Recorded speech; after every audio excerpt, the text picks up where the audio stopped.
She stood on her son's doorstep with a warm casserole in one hand and a homemade pie in the other, believing she was about to spend Thanksgiving with the people she loved most. But when the door opened, her son looked at her and said words no mother should ever hear. "Who invited you? This is family only." In that one devastating moment, everything she thought she knew about love, loyalty, and family began to fall apart. By the time Evelyn Harper reached her son's front porch, the sweet potato casserole had already cooled through the dish towel wrapped around it.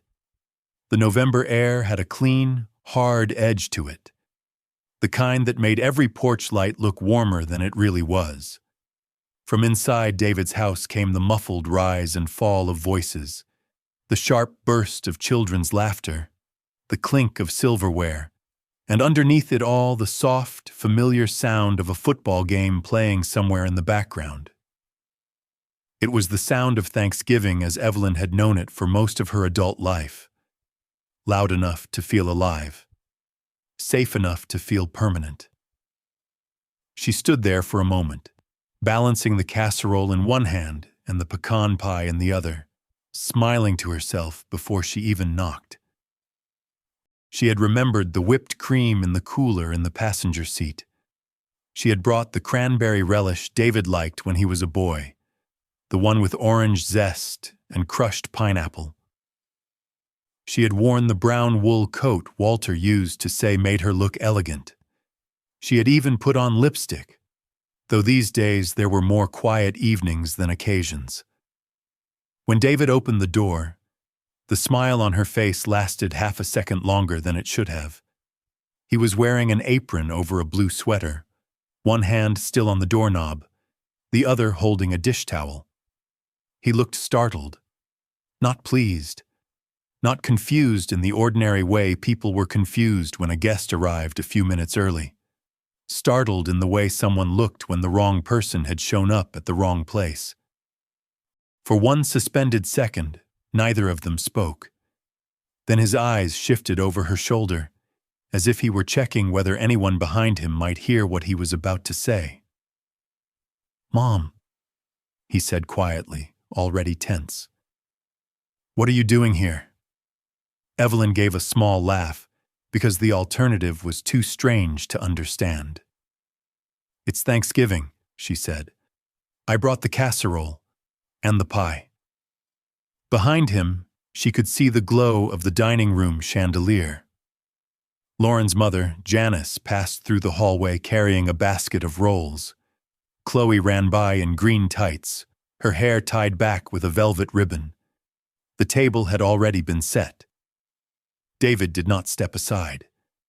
The silence between them became something that could no longer be mistaken for surprise. Evelyn's grip tightened under the hot dish, though it was no longer hot enough to burn. "David." He exhaled once, impatiently, the way he did when he was cornered by a problem he had not wanted to handle. "Who invited you?" he said.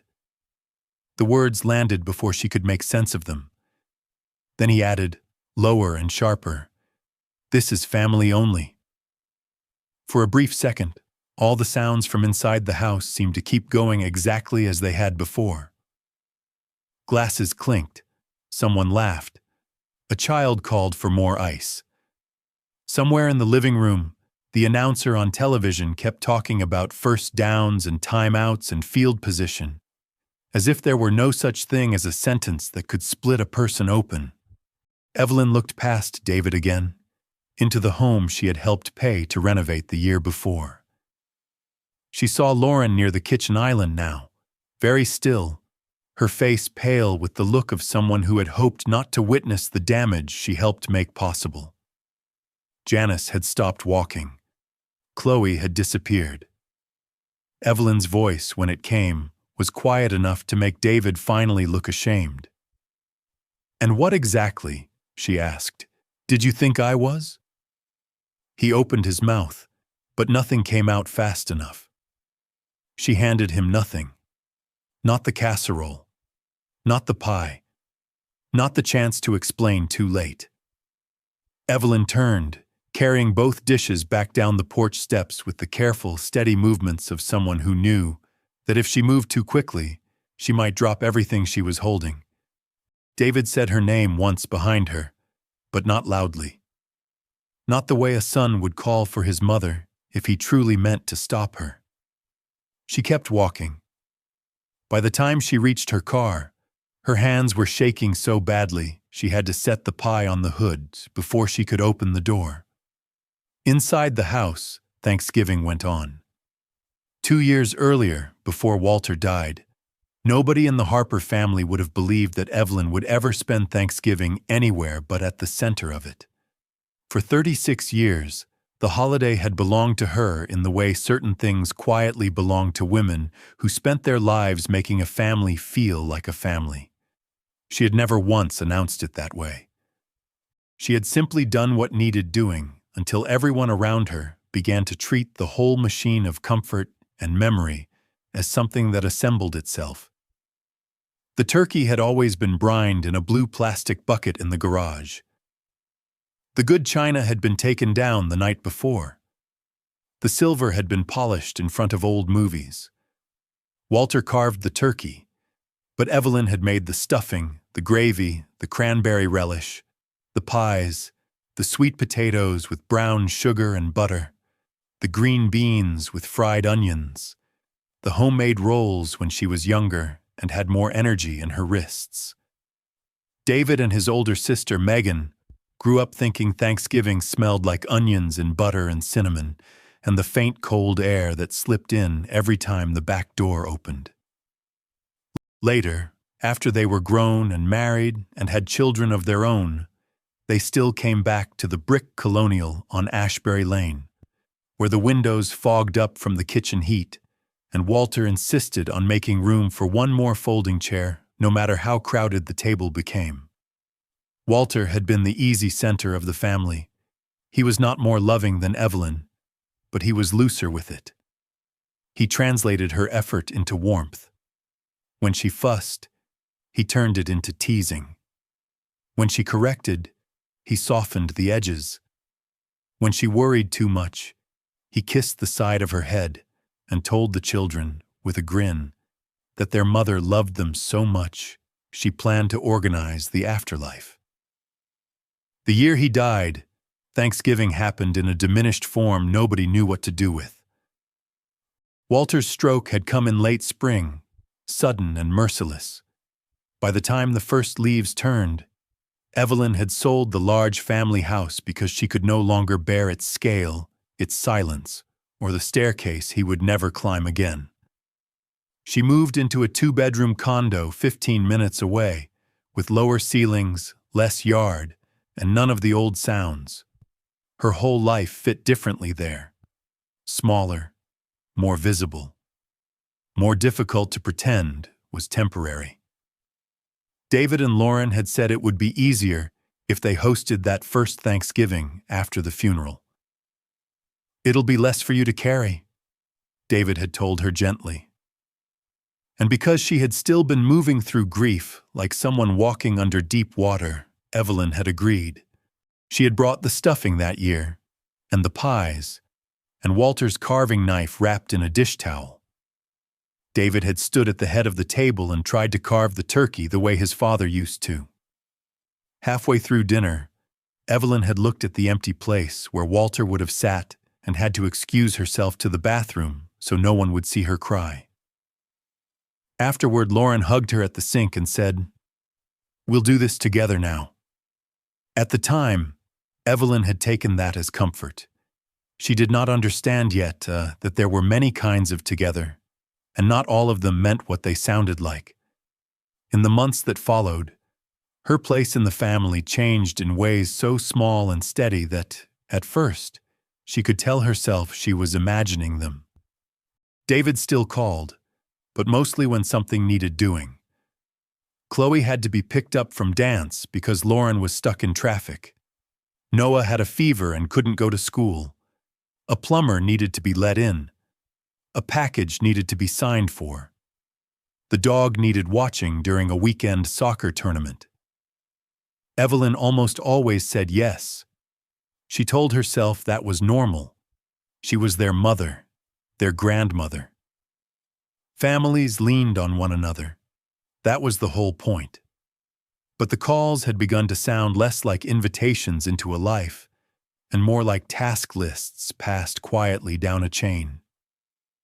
When she asked David how he was, his answers were short and distracted. Work was busy. Lauren was stressed. The kids had too many activities. Maybe they'd all come by Sunday if things settled down. When she asked Lauren whether the family wanted to come for dinner the following week, Lauren answered with warmth and a careful kind of distance that always left the same soft bruise. Let's see how the week goes. Weeks went. Sometimes Evelyn only saw the children because she was the one driving them somewhere. Megan noticed before Evelyn was ready to admit it. Megan lived in Colorado, where she worked for a regional hospital, and had, over the years, built a life that looked practical from the outside and lonely only to people who knew her well. She had divorced at 48, never remarried, and came home less often than she once had.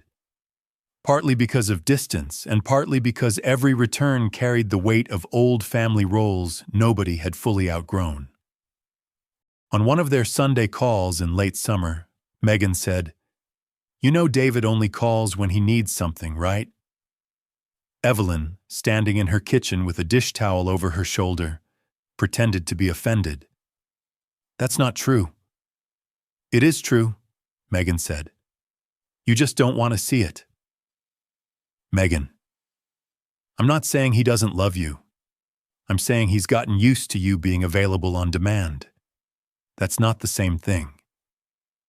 Evelyn had changed the subject after that, irritated less by the accusation than by the possibility that it carried too much truth. What Megan did not say, and what Evelyn did not ask, was whether this had begun only after Walter's death, or whether Walter had simply been there to make it less visible. There had always been a difference between the way David took love and the way Megan carried it. Megan had been the kind of child who noticed when her mother was tired. David had been the kind who assumed tiredness would arrange itself around his needs. Neither quality made one child better than the other, but it meant that David moved through family life with a certain unexamined confidence, while Megan learned early to measure herself by what she did not ask for. Evelyn knew that. She had always known it, though she had not often put it into words. Walter used to. "David's charming," he would say. "And charm is expensive for the women around him."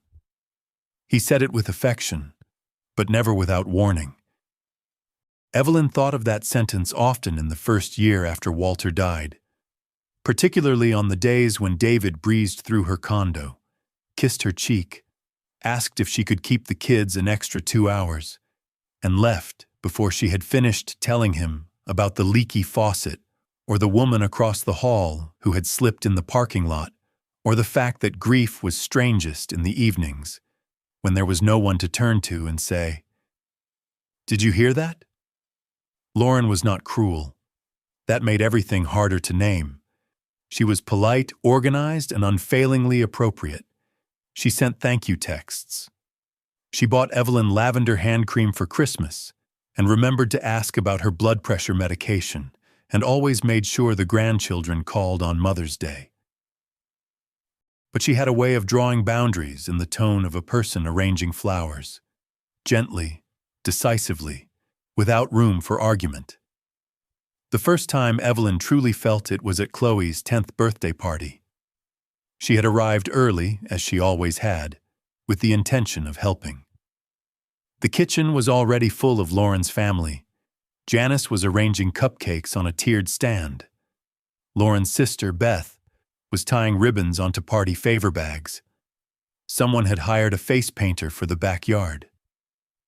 Evelyn stood there holding a wrapped gift and a container of deviled eggs nobody had asked for. "Oh, you didn't need to bring anything," Lauren said brightly, kissing her cheek. "We've got it covered." It was not an insult. It was a sentence millions of women had heard in millions of kitchens. But for Evelyn, who had spent most of her life making sure things were never left uncovered, it felt like being quietly removed from her own language. She ended up setting plates on a patio table while Janice took over the kitchen. Later that afternoon, David posted pictures online with the caption, "Grateful for the family that makes everything special." In the first 6 photos, Evelyn did not appear in any of them. She told herself that meant nothing. Still, that night she sat on the edge of her bed and stared too long at the screen before finally turning it face down. The renovation money came that autumn. David and Lauren's dining room had needed work. There was a crack in one wall and a problem with the heating vent that left the room drafty every winter. David mentioned it casually one evening while dropping off Noah after school. "We wanted to get it fixed before the holidays," he said, looking around her condo as if calculating what could be said and what could not. "But with the kids' tuition and the roof repair this summer, it's just bad timing." Evelyn was the one who offered. Walter's life insurance had mostly gone toward paying off the remainder of the mortgage and making sure she could live without fear. But there was enough left for her to help, and helping still felt like a form of belonging. "It would make the house easier for everyone," she said. "At Thanksgiving, Christmas, all of it." David hesitated for the length of a good son's conscience, then accepted. He hugged her after she wrote the check. "This will make a huge difference," he said. "Really, Mom, it means a lot." She held on to that sentence longer than she should have.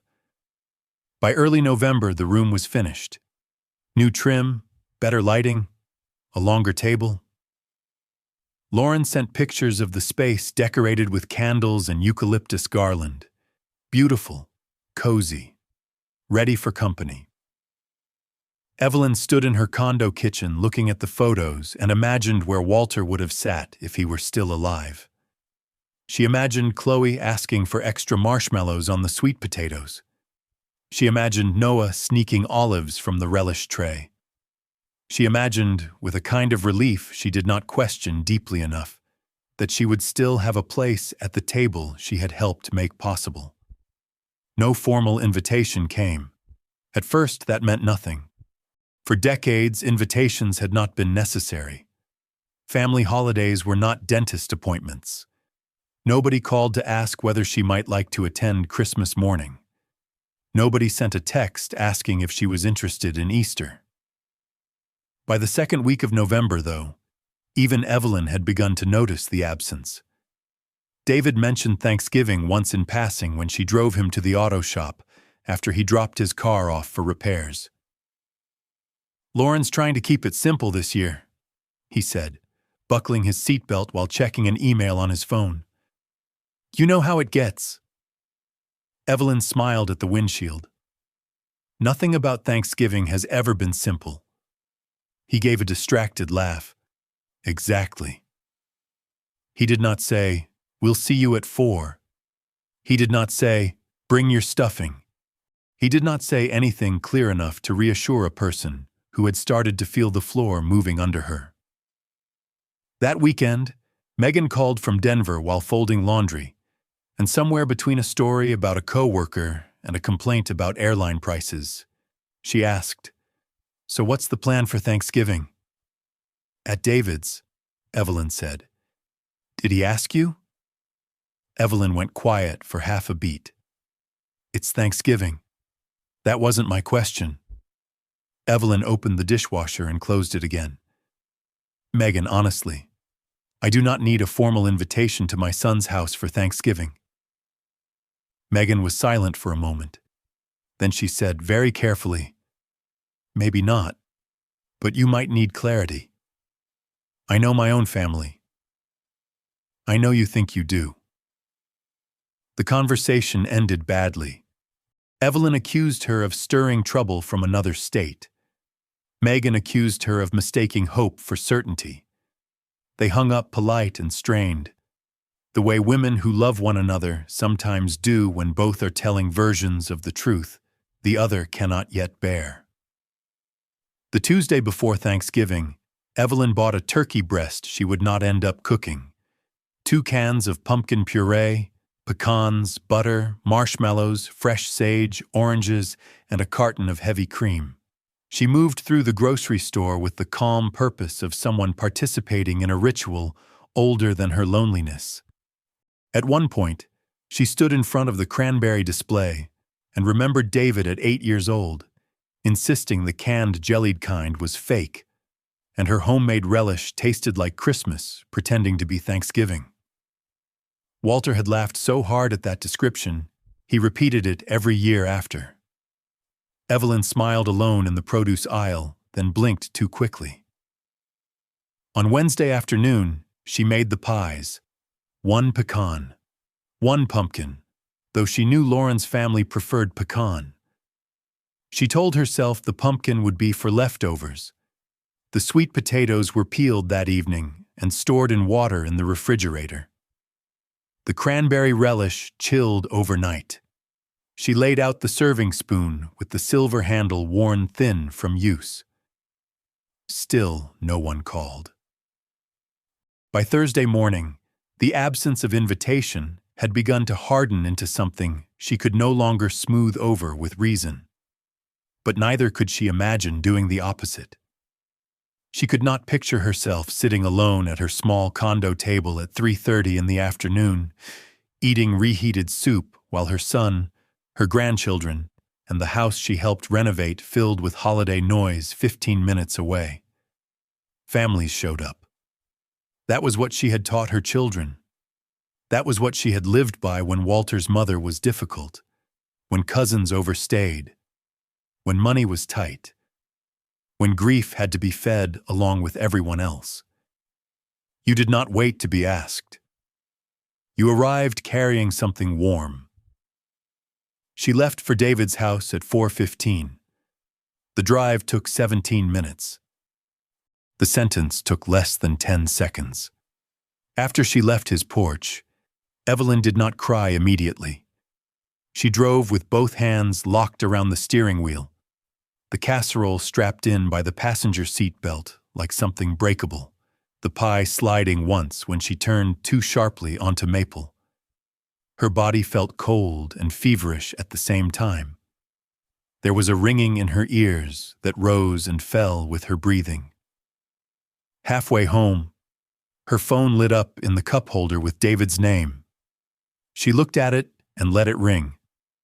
Then Lauren. Then nothing. By the time she reached her condo parking lot, dusk had thickened into evening. Somebody in another building had lit a woodsy candle. The air outside smelled faintly of smoke and cinnamon and the metallic edge of cold. Inside her kitchen, she set the casserole down on the counter and the pie beside it, and took off her coat slowly, carefully, as though she were returning from some ordinary errand and not from the first hour of the rest of her family's life without her at its center. Only after she had washed her hands did she realize she was still wearing the lipstick.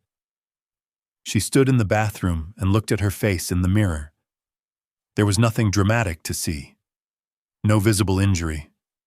No mark that would let someone say, "Of course, now I understand why that hurt so much." She looked exactly like a 68-year-old woman on a holiday evening. Tired eyes. Good coat. Earrings she had not worn in months.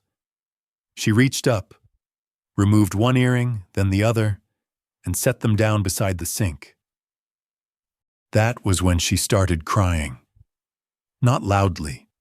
Not in the clean, cinematic way grief is sometimes imagined by people who have never had to live through it in rooms where the refrigerator keeps humming and the dishes still need putting away. She cried in bent breaths and unfinished sounds, one hand braced on the edge of the sink, the other pressed hard against her mouth as if she were trying to keep from startling someone. There was no one there to startle. When the phone rang again later, she let it go to voicemail. David did not leave one. At 7:30, Megan called. Evelyn almost did not answer. Then she did, and for a moment neither of them spoke because daughters, even grown ones thousands of miles away, can hear the shape of a day in a mother's silence. "What happened?" Megan asked finally. Evelyn sat down at the kitchen table. "I went over." Megan's inhale sharpened. "And?" "He opened the door and asked who invited me." "Oh, Mom." Evelyn closed her eyes. Saying the words aloud made them feel both more real and less possible. "He said it was family only." On the other end of the line, Megan said nothing for 3 full seconds. Then, very softly and very angrily, "Did Lauren hear?" "Yes." "Did the kids?" "I don't know." Megan exhaled, and Evelyn could hear her walking away from whatever room she had been in. A door shut somewhere in the background. "Mom, I should have listened to you. This is not your fault. I went without being asked." "Because he's your son," Megan said. "Because normal people don't think they need a written invitation to Thanksgiving at their child's house. Don't do that to yourself." Evelyn stared at the pie on the counter, its pecan filling glossy under the kitchen light. "I don't understand," she said, and the heartbreak in her voice was not theatrical or loud. It was worse than that. It was bewildered. "I really don't understand." Megan was quiet again, but when she spoke next, her voice was steadier. "Maybe he didn't understand either," she said. "Maybe that's part of the problem. But he understood enough not to open that door." That night, Evelyn did not eat the casserole. She wrapped the pie in foil, moved it to the refrigerator, and made toast she did not want. She sat in the living room with the television on mute and watched images flicker across the screen without meaning. At one point, she fell asleep upright on the couch and woke just after midnight with a cramp in her neck and the realization that she had missed a text. It was from Lauren. "I'm so sorry for how today happened. Emotions were high and things came out wrong. We should talk when everyone's calmed down." Evelyn read it twice. Nothing in the message was technically unkind. That was what made it unbearable. Emotions were high. Things came out wrong, as if the injury had floated down into the room from nowhere and chosen the wrong target by accident. She set the phone face down and went to bed. The next morning, the world kept doing what the world always does after a private humiliation. People bought discounted cranberry sauce. Neighbors took out trash bags full of paper plates and wine bottles. The morning show on television discussed Black Friday sales. Somewhere, perhaps in David's kitchen, the leftovers were being packed away. At 10:15, David called. Evelyn watched his name appear and disappear. 2 hours later, he texted, "Can we talk?" She did not answer that either. It was not punishment. Punishment would have required more appetite for contact than she had. What she felt instead was a new and frightening understanding that if she spoke to him too soon, she might help him make what happened seem smaller than it was. By Saturday afternoon, flowers arrived. White lilies, eucalyptus, and a card that said simply, "I'm sorry. David." Evelyn put the bouquet in water because flowers were blameless. On Sunday, Chloe called from David's phone. "Grandma," the girl said, "Dad said you were tired on Thanksgiving. Are you okay?" Evelyn closed her eyes. There are few pains more particular than hearing an adult cover a wound in language meant for children. "I'm all right, sweetheart," she said. "How was the pie?" Chloe hesitated. There wasn't pie. Of course there wasn't. Evelyn smiled in spite of herself, and the smile hurt. "Well," she said, "then maybe I'll save it for another day." "Are you coming for Christmas?" David must have been nearby. Evelyn could hear a floorboard creak, the low murmur of a television, the sense of a room where grown people were listening without wanting to seem as though they were listening. "I don't know yet," she said. After they hung up, she went into the kitchen, took the pecan pie out of the refrigerator, cut herself a thin slice, and stood at the counter eating it in silence. It was excellent. The thing about humiliation after a certain age is that it rarely arrives alone. It drags old realizations behind it like chains. In the days that followed, Evelyn began noticing all the moments that had led to the porch, without her fully letting them form into a pattern. The birthday party where there was nothing for her to do. The Sunday dinners that became irregular, then rare. The way Lauren always seemed grateful for help but not for company. The way David came when something had broken and stayed away when nothing needed fixing. Even the renovation money changed shape in her memory. At the time, she had told herself that helping them repair the dining room meant preserving the family's future in that house. Now she could not stop thinking about the fact that she had paid to enlarge a room in which she had no place. Megan flew in 2 weeks later. She arrived on a gray Friday evening with a carry-on bag, dry winter air in her hair, and the practical expression of a woman who had long ago learned that care was most useful when delivered without too much ceremony. She hugged her mother in the doorway and held her a second longer than usual. Over takeout soup at the condo kitchen table, they did what women often do when the wound is still fresh enough to shape the room. They circled it before touching it directly. Megan asked about the heating bill. Evelyn asked about the Denver snow. They discussed a neighbor's broken hip, a hospital merger, whether the red scarf in the hall closet should be donated. Finally, Megan set down her spoon and said, "Tell me exactly how it happened." So Evelyn did. Not just the sentence on the porch, but the long lead-up she had minimized to herself. The silence around the invitation, the party where Janice had taken over the kitchen, the photographs, the favors, the half-answered calls, the way Walter's absence had made every holiday feel like a negotiation she no longer knew how to win. Megan listened without interrupting. When Evelyn finished, the room sat still for a moment. Then Megan said, "This is going to sound harder than I mean it, so listen to all of it before you get angry." Evelyn gave a tired smile. "That sounds promising." "You built your whole life around being needed," Megan said. "And because you were good at it, everyone let you keep doing it. Maybe even when they didn't really want what came with it." Evelyn flinched. "What came with it?" Megan leaned back slightly. "Mom, after Dad died, you were lonely. Of course you were. But you started showing up with casseroles and advice and memories every time any of us had a family event. David should have talked to you directly if it was too much. What he did was cruel. I'm not excusing it.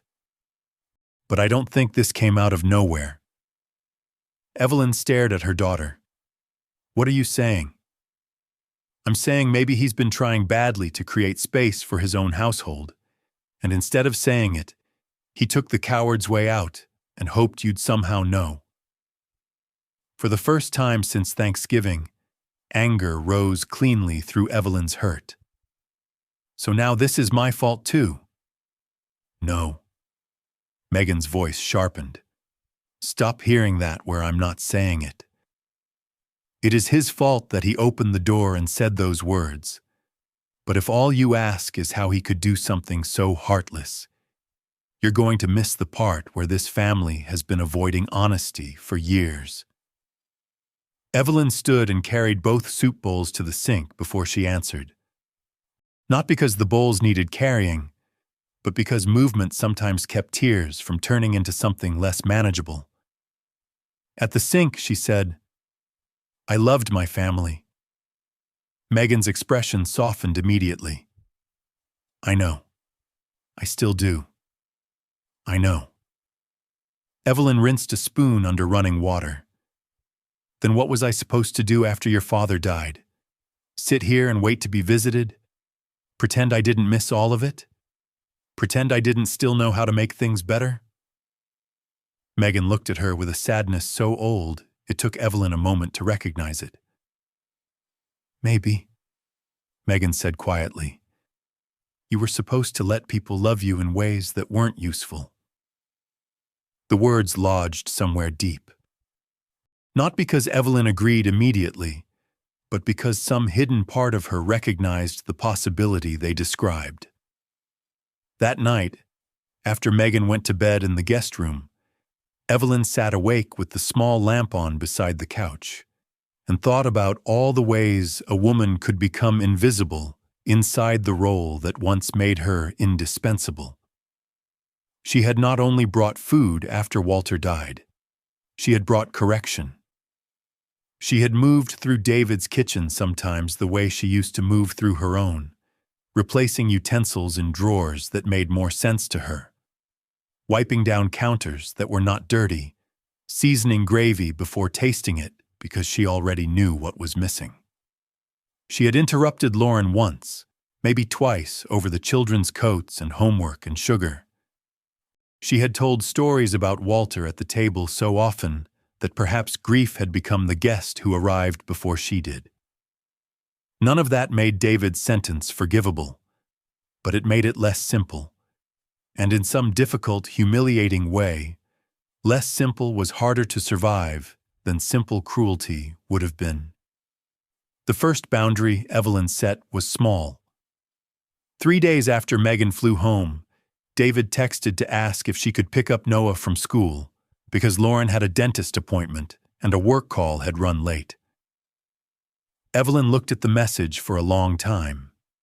Then she wrote back, "I'm not available. Please make other arrangements." Her finger hovered over the screen before she sent it, as if refusing a school pickup were some violent act. Once the message went through, she sat very still and waited for the guilt. It came. But alongside it came something quieter. Space. Not comfort exactly. Just the first inch of room around an injury that had taken up too much of her. David answered with a thumbs up. That hurt more than an argument would have. A week later, she mailed back the spare key to his house in a plain white envelope. Inside, she included a note written on the back of an old grocery list. "I should have called before coming. You should have spoken before Thanksgiving. Please call before visiting me in the future, and I will do the same with you." No blame, no plea, no invitation to reduce what had happened. David did not respond for 2 days. Then he called and left a voicemail for the first time in years. "Mom," he said, voice rough with discomfort. "I got the key. I know you're upset. I know I deserve that. But I don't want this to become, I don't know, bigger than it already is. I'm trying to fix it. Call me back when you can." Evelyn listened to the message twice. What struck her was not the apology, partial as it was, but the phrase "bigger than it already is," as if the size of a wound were determined by the person who received it, not the person who made it. Christmas came and went in a form no one would later call successful. Megan visited for 2 days and stayed at the condo. David brought the children by on the afternoon of the 26th with a tin of cookies Lauren had baked and the strained politeness of a man entering a room where his own actions had stripped him of authority. Chloe hugged Evelyn fiercely. Noah showed her a remote control car. David stood near the door with his hands in his coat pockets. He looked older than he had at Thanksgiving. There were lines around his mouth Evelyn had never noticed before. His hair at the temples was thinner. Shame had a way of aging the face, or perhaps she was only now seeing the cost of his adulthood clearly, without the blur of motherhood over it. "Can we talk?" he asked once the children had settled on the floor. Not today, Evelyn said. He nodded. To his credit, he did not push. In January, the real conversation finally came. It happened on a Sunday afternoon under a white winter sky, with sleet tapping against the condo windows and a pot of decaf coffee going cold on the table between them. David had called ahead. He came alone. For the first few minutes they spoke of ordinary things because ordinary things are often the final shelter before truth. Traffic, the kids' school schedule, the weather, a neighbor's new dog barking in the hallway. Then David looked around the condo as if seeing it with new eyes. He had visited before, of course, dozens of times. But on that afternoon he seemed to notice, perhaps for the first time, how complete and separate Evelyn's life had become in this smaller place. The framed photo of Walter on the bookshelf, the stack of library books beside the armchair, the Afghan draped over the couch, the lamp Megan had mailed her from Colorado, the half-finished crossword on the coffee table. His mother did not live in suspended animation when he was not in the room. That realization, if it came to him then, made him sit differently. I've been trying to figure out where to start, he said at last. Evelyn folded her hands in her lap. Then maybe start with the truth. He looked down. The truth is, he said slowly, Lauren and I wanted a smaller Thanksgiving. Evelyn said nothing. He kept going, perhaps because silence finally felt more dangerous than speech. Beth was separating from her husband and bringing the kids. Lauren's parents were already coming. Chloe had been anxious for weeks. Noah was sick the week before. Work was a mess, and he stopped, searching for words that would not make him sound like a man speaking poorly of his mother. And every holiday since Dad died has felt heavy. The words sat between them. Heavy, Evelyn repeated. David rubbed one hand over his mouth. That sounds harsher than I mean it. Try again. He looked at her then, really looked, and whatever he saw in her face must have told him that careful wording no longer counted as courage. I mean, he said, that when you came over, it didn't just feel like Thanksgiving. It felt like keeping everything exactly the same so no one had to admit it wasn't the same anymore. It felt like Dad's absence was always the biggest thing in the room. It felt like if we didn't do it your way, we were doing family wrong. Evelyn felt the first sting of tears, but kept her voice steady.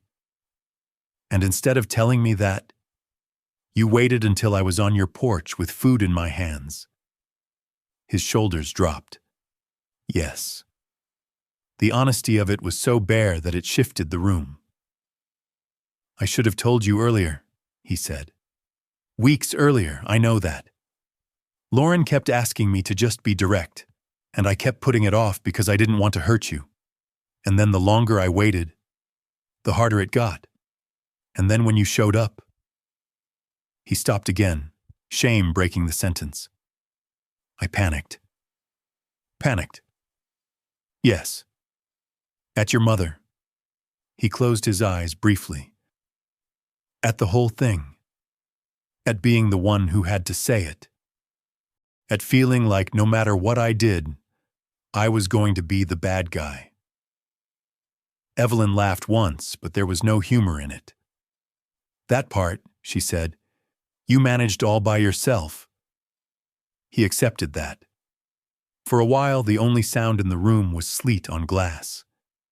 Then David said more quietly, After Dad died, I didn't know how to be with you. Evelyn looked up. He had not expected to say that. She could hear it in the way his voice changed, less defended, more dangerous.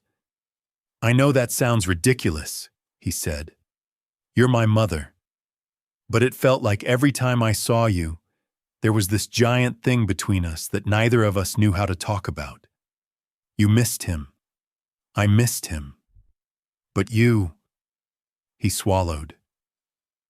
You started needing me in this way I didn't know how to do. She did not speak. You'd call about the furnace, the taxes, the sink, the car battery, the cabinets, the holidays, and I know some of that was practical. I know you were alone.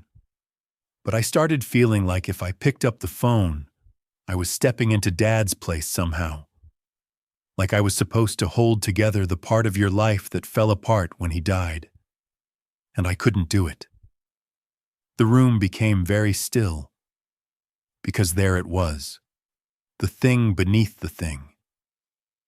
Not just a holiday, not just a missing invitation, a son who had mistaken his mother's grief for a demand he could never fulfill, a mother who had mistaken showing up with food and memory for a form of closeness her son still knew how to receive. Evelyn spoke carefully. I never asked you to replace your father. I know, David said immediately. Not in words. That, more than anything else, hurt because it was partly true. She thought of all the evenings she had called to ask simple questions she could have answered herself if she had wanted to. Which filter went in the furnace? Whether she should refinance the car lease? What size ladder to buy? Whether the pediatrician had said Noah needed another inhaler because she was already at the pharmacy and could pick it up. Practical questions. But beneath them, perhaps, something else. Stay connected to me. Don't let me become a room you used to live in. Evelyn sat back slowly. When your father was alive, she said, I knew what I was in this family. David's face changed. After he died, I didn't. She continued. And maybe I did what I know how to do. I brought food. I offered help. I kept making the same holidays because I thought that was how families survive loss. He listened without interrupting. She went on. But none of that changes what you said. No, he said. It doesn't. You looked at me on Thanksgiving and told me I wasn't family. He inhaled sharply. That's not what I meant. Then it should not be what you said. He bowed his head. A long silence followed, the kind that is not empty, but expensive. Finally, David said, You are my family. You know that. Evelyn held his gaze. No, she said. I knew that once. Now I need to see what it means. He did not defend himself again. Perhaps that was the beginning of anything worth saving between them. In the months that followed, the relationship did not heal in some grand, cinematic way. It changed in increments too modest for anyone outside the family to notice. David called less, but when he did, he asked how she was before asking anything else. Sometimes he still drifted toward practicality, the old habit of a man who had never quite learned how to speak about fear without wrapping it in logistics. But now Evelyn could hear the difference between dependence and contact, and when the call was only about a favor, she answered accordingly. Sometimes yes, sometimes no. The first time she said, I can't do that, but I hope you figure it out. She had to sit down afterward. Not because the sentence was harsh. It was not. It was ordinary. That was precisely the revelation. Ordinary boundaries, after a lifetime of useful love, can feel almost revolutionary. Lauren called once in March and asked if they could have lunch. Evelyn almost refused. Then she agreed. They met at a quiet cafe near the library, where the soup was good and the tables were too close together for either woman to risk raised voices. Lauren looked composed as always, but there were shadows under her eyes.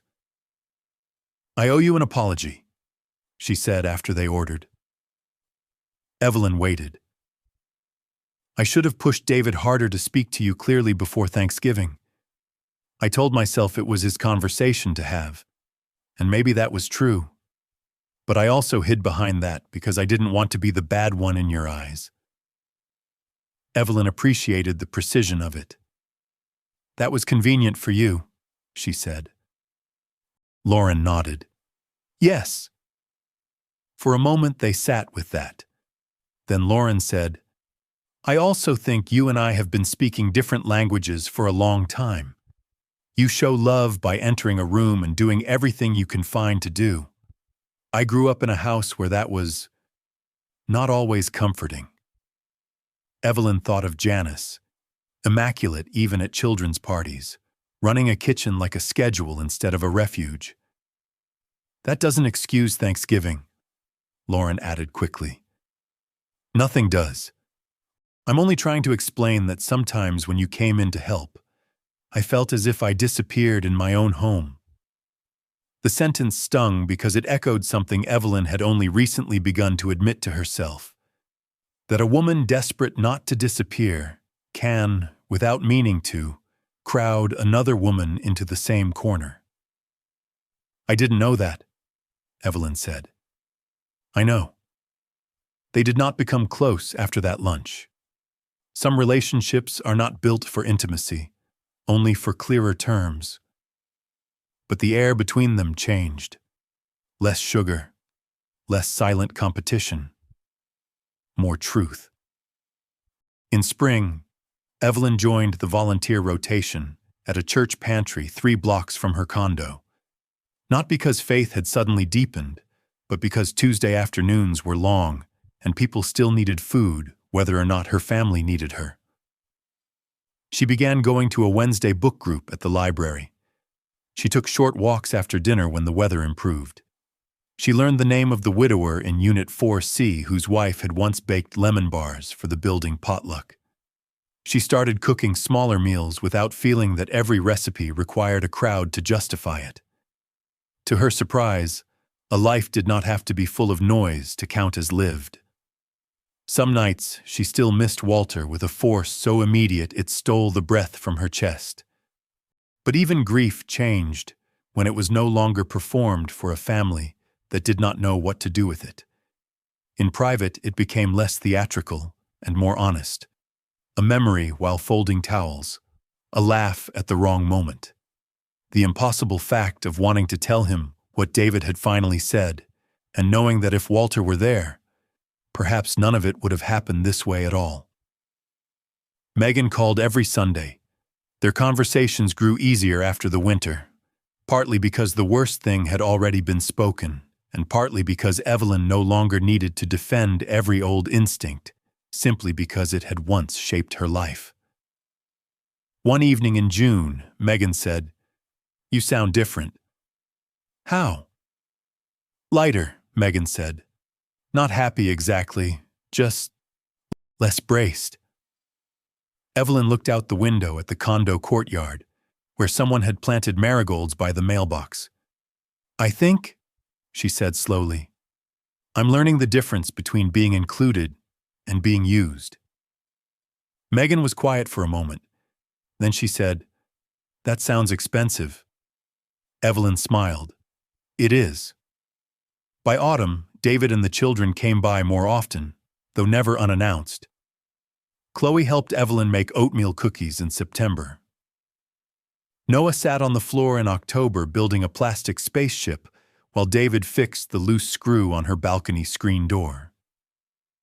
The visits were gentler now, almost formal in the beginning, as though both generations were relearning one another without the old shortcuts. Once, while washing cookie dough off her hands, Chloe asked, "Grandma, why didn't you come last Thanksgiving?" David was in the other room. Evelyn could hear him go very still. She dried her hands and crouched to meet her granddaughter's eyes. "Because something painful happened," she said. "And sometimes when something painful happens, people need time to figure out how to be kinder after." Chloe considered this in the serious way children consider adult truths they cannot yet fully measure. "Did Dad apologize?" From the living room came the unmistakable sound of a grown man swallowing his pride. "Yes," Evelyn said. He did. That night, as David walked her to the door after the children had gone downstairs to the car, he said, "Thank you." "For what?" "For not lying to her," he said, "and for not making me smaller than I already felt." Evelyn put on her coat. "That wasn't for you," she said. Then, after a beat, "But you're welcome." The next Thanksgiving invitation came in the first week of November. Not vague, not assumed, not left to hover between people too afraid of candor. David called on a Tuesday evening when Evelyn was trimming green beans at the sink. "Mom," he said, "I wanted to ask whether you'd come for Thanksgiving. We'd like you there, truly. No confusion." She held the phone between shoulder and ear and looked at the trimmed ends gathering by her hand. "Thank you for asking," she said. He waited. "I'll come for dessert," she added. There was a pause. Not hurt exactly. Adjustment. "Dessert?" "Yes.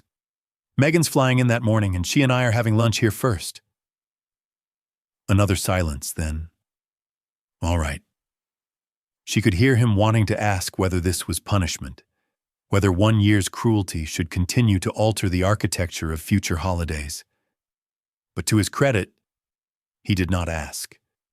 Perhaps he finally understood that consequences were not the same thing as revenge. "We'd be glad to have you," he said. "And I'd be glad to come," Evelyn answered. Both statements were true. Thanksgiving arrived cold and bright. Megan came in from Denver the night before and slept late. Around noon, they ate at Evelyn's condo. Roasted chicken instead of turkey, mashed potatoes, green beans, and half a pumpkin pie from the bakery, because neither of them felt like performing abundance for two people who no longer needed performance to prove love. They talked about work, about Walter, about blood pressure medication, about a man in Megan's office who wore too much cologne, and a woman in Evelyn's book group who hated all modern fiction on principle. They laughed more than either expected. At 5:30, Evelyn changed into a navy sweater, reapplied her lipstick, and placed a pecan pie she had bought, not baked, in a cake carrier. Megan watched from the kitchen. "Are you okay?" she asked. Evelyn considered the question honestly. "No," she said. Then she smiled. "But I'm all right." David opened the door before she knocked. For one unbearable half-second, the porch seemed to remember the year before. The cold, the light, the threshold where meaning had broken. Then David stepped fully outside, took the pie from her hands, and said, with no audience close enough to mistake his words, "Mom, I'm glad you're here." Evelyn looked at him. He had not become a different man in a year. He was still too quick to avoid conflict, still capable of care and cowardice in unequal but neighboring portions. She had not become a different woman either. She still noticed whether the napkins matched, still carried memory into rooms where not everyone wanted it, still loved through food more easily than through confession. But both of them had been altered by truth. "I'm glad to be here," she said. Inside, the house was warm. Lauren greeted her calmly, not effusively. Janice nodded from the dining room. Chloe and Noah ran in from the den. The football game was on. Dessert plates were stacked by the coffee maker. Nothing about the scene was magical. No heavenly music of reconciliation drifted over the table. No one made a speech. The family had not been reborn. What had changed was smaller, and because it was smaller, more likely to last. Evelyn was not carrying the meal. She was not early to baste, season, correct, or save. She was not there by assumption. She had been asked. She sat on the sofa with Chloe leaning against her and listened to Noah explain a complicated game involving cardboard shields and a dragon drawn in marker. She accepted a cup of coffee from Lauren without following her into the kitchen. She laughed once at something Janice said and was surprised to mean it. David, passing through the room with a stack of dessert plates, touched her shoulder briefly as he went by. The gesture was not grand enough to erase a wound, but it was honest. Evelyn stayed an hour and 20 minutes. When she stood to leave, no one tried to guilt her into staying longer, which was another kind of respect. At the door, David helped her into her coat. "I know," he said quietly, "that showing up tonight didn't fix everything." "No," Evelyn said, "but I'm still glad you came." She studied his face, seeing in it not only the son she had raised, but the man he had become without asking her permission, and often without deserving her generosity. "So am I," she said. On the drive home, the roads were dark and mostly empty. A few houses still glowed with the soft yellow light of family gatherings not yet finished.